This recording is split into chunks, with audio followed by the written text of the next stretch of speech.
योगिनी एकादशी व्रत कथा। युधिष्ठिर ने पूछा, वासुदेव, आषाढ़ मास के कृष्ण पक्ष की जो एकादशी है उसका क्या नाम है? कृपा उसका वर्णन कीजिए। भगवान श्री कृष्ण बोले, नृपश्रेष्ठ, आषाढ़ कृष्ण पक्ष की एकादशी का नाम योगिनी है। यह बड़े बड़े पापों का नाश करने वाली है। संसार सागर में डूबे हुए प्राणियों के लिए यह सनातन नौका के समान है। तीनों लोकों में यह सारभूत व्रत है। अलकापुरी में राजाधिराज कुबेर रहते हैं। वे सदा भगवान शिव की भक्ति में तत्पर रहने वाले हैं।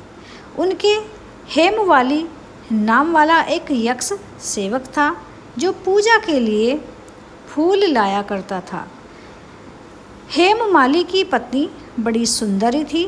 उसका नाम विशालाक्षी था। वह यक्ष कामपास में आबद्ध होकर सदा अपनी पत्नी में आसक्त रहता था।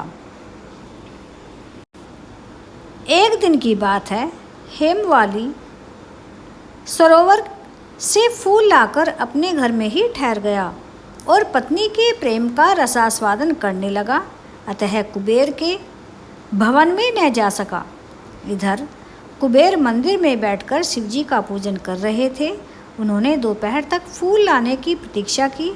जब पूजा का समय व्यतीत हो गया तो यक्ष राज ने कुपित होकर सेवक से पूछा, यक्षो, दुरात्मा हेममाली क्यों नहीं आ रहा?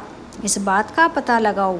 यक्ष से कहा, राजा, वह तो पत्नी की कामना में आसक्त हो अपनी इच्छा के अनुसार घर में ही रमण कर रहा है। कुबेर ने तुरंत ही अपने सेवकों को भेजकर उस हेमवाली को अपने समक्ष बुलाया। हेमवाली भय से आकुल होकर तुरंत ही कुबेर महाराज के सामने उपस्थित हो गया। उसे देखकर कुबेर की आंखें क्रोध से लाल हो गई। वे बोले, ओ पापी, ओ दुष्ट, ओ दुराचारी, तूने भगवान की अवहेलना की है। अतः क्रोध से युक्त और अपनी उस प्रियतमा से वियुक्त होकर इस स्थान से भ्रष्ट होकर अन्यत्र चले जा। कुबेर के ऐसा कहने पर वह उस स्थान से नीचे गिर गया। उस समय उसके हृदय में महान दुख हो रहा था। कोढ़ों से सारा शरीर पीड़ित था, परंतु शिव के प्रभाव से उसकी स्मरण शक्ति लुप्त नहीं होती। पातक से दबा होने पर भी वह अपने पूर्व कर्म को याद रखता था। उसके बाद इधर उधर घूमता हुआ वह पर्वतों में श्रेष्ठ मेरुगिरी के शिखर पर गया। वहाँ उसे तपस्या में लीन पुंज मुनिवर मार्कंड जी के दर्शन हुए। पाप कर्मा यक्ष ने दूर से ही मुनि के चरणों में प्रणाम किया। मुनीश्वर मार्कंडे ने उसे भय से कांपते हुए देखकर परोपकार की इच्छा से निकट बुलाकर कहा, तुझे कोढ़ के रोग ने कैसे दबा लिया? तू क्यों इतना अधिक निंदनीय जान पड़ता है? यक्ष बोला, मैं महाराज कुबेर का अनुचर हूँ। प्रतिदिन भगवान शिव जी की पूजा के लिए मानसरोवर से कमल पुष्प लाकर कुबेर के भवन में पहुँचाना मेरा कार्य था। लेकिन एक दिन पत्नी के साथ रमण करते हुए मुझे समय का ज्ञान न रहा और पुष्प ले जाने में विलम्ब हो गया। इससे कुबेर महाराज को क्रोधित होकर उन्होंने श्राप दे दिया और मैं कोढ़ से पीड़ित हूँ। पत्नी के वियोग से दुखी होकर दर दर भटक रहा हूँ। आज किसी पुण्य कर्म से मैं आज आपके समक्ष उपस्थित हुआ हूँ। ऋषियों का स्वभाव दयालु और परोपकार वाला होता है। सो हे महात्मन, आप ही मुझ अभागे को कर्तव्य का बोध कराते हुए पाप से मुक्ति का कोई उपाय बताएं।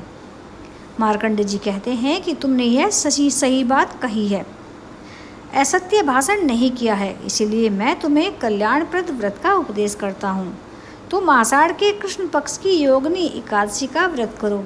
इस व्रत के पुण्य से तुम्हारे सारा जो कोढ़ है वो निश्चय ही दूर हो जाएगा। भगवान कृष्ण कहते हैं कि ऋषि के ऐसे वचन सुनकर हेमवाली दंड की भांति मुनि के चरणों में पड़ गया। मुनि ने उसे उठाया, इससे उसको बड़ा हर्ष हुआ। मार्कंड जी के उपदेश से उसने योगिनी एकादशी का व्रत किया, जिससे उसके शरीर की कोढ़ दूर हो गई। मुनि के कथन के अनुसार उस उत्तम व्रत का अनुष्ठान करने पर वह हेमवाली पूर्ण सुखी हो गया। नृपश्रेष्ठ, यह योगिनी का व्रत ऐसा ही बताया गया है जो 88,000 ब्राह्मणों को भोजन कराता है, उसके समान ही फल उस मनुष्य को मिलता है जो योगिनी एकादशी का व्रत करता है। योगिनी महान पापों को शांत करने वाली और महान पुण्य फल देने वाली है। इसके पढ़ने और सुनने से मनुष्य सब पापों से मुक्त हो जाता है। तो दोस्तों, ये थी योगिनी एकादशी की व्रत कथा आपको पसंद आई हो तो वीडियो को लाइक शेयर कीजिएगा, और यदि चैनल पर पहली बार आए हैं तो प्लीज़ चैनल को भी सब्सक्राइब ज़रूर कीजिएगा। तो दोस्तों, मिलते हैं अगले वीडियो में, तब तक के लिए राधे राधे।